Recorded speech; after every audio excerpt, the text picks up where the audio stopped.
Hello, welcome to your drama notes for Shakespeare.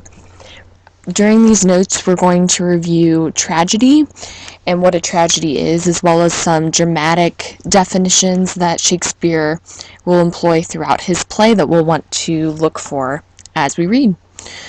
So on your note sheet, you'll notice there are blanks. You will want to fill in those blanks with the words that are bolded in yellow throughout the PowerPoint. So first we'll get started with the characteristics of a Shakespearean tragedy. Similar to Romeo and Juliet, Julius Caesar is a tragedy. So we will see lots of deaths in Julius Caesar, similar to Romeo and Juliet. The most powerful of Shakespeare's plays are his tragedies because they are so intense with the deaths and foreshadowing that is portrayed throughout the play. A tragedy, the definition of a tragedy, is a drama in which a series of actions leads to the downfall of the main character, and that main character is called the tragic hero. So as we read Julius Caesar, we'll want to pay attention to who our tragic hero is in this play. The plot builds to a catastrophe or a disastrous final outcome, as I already said, and this usually involves the death of the hero and then many others in the play as well.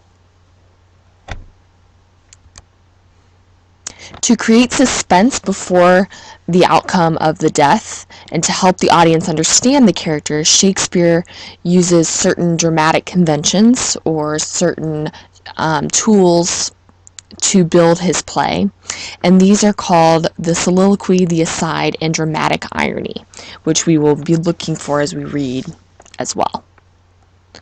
Before we get to those terms, though, we're going to talk about what a tragic hero is so you know what to be looking for as we read Julius Caesar. So a tragic hero has to be of high social rank, so a king, a prince, a general, some sort of high status in the play.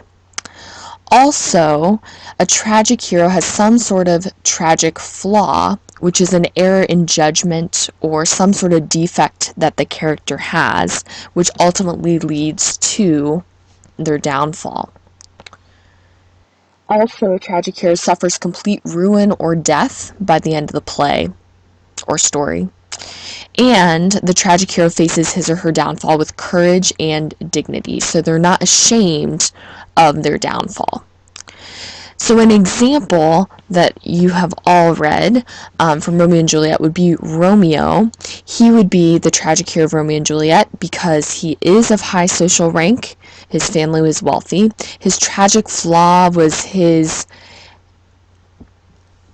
rash thinking in his love for Juliet. He did not think before he acted.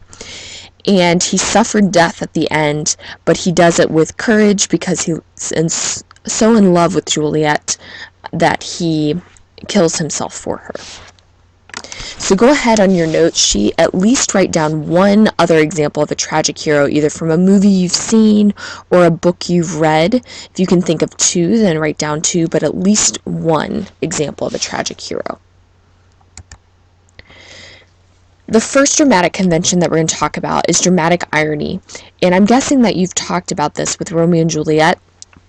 This is where you as an audience member know more than one or more of the characters in the play, and this helps build suspense because you know something that the characters do not. So in the prologue of Romeo and Juliet, we all know from that prologue that Romeo and Juliet will eventually kill themselves. But we don't know how it's going to happen. However, that's something we know that the characters don't necessarily know as we read the play.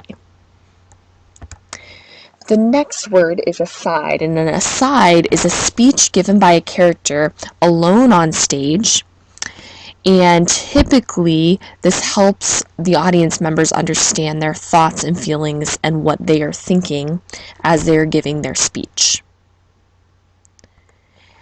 The last term is the soliloquy, and this is a character's speech or remark either directly to the audience or to another character on stage, and no one else is supposed to hear this speech typically in a soliloquy.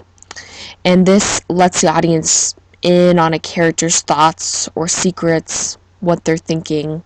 And again, other characters are not supposed to hear them, so it's kind of them talking to themselves on stage or to the audience in front of them. And that is the end of your tragedy notes. Make sure that you have at least one example of a tragic hero and write down any questions that you have from this PowerPoint. Thanks, and we'll see you tomorrow.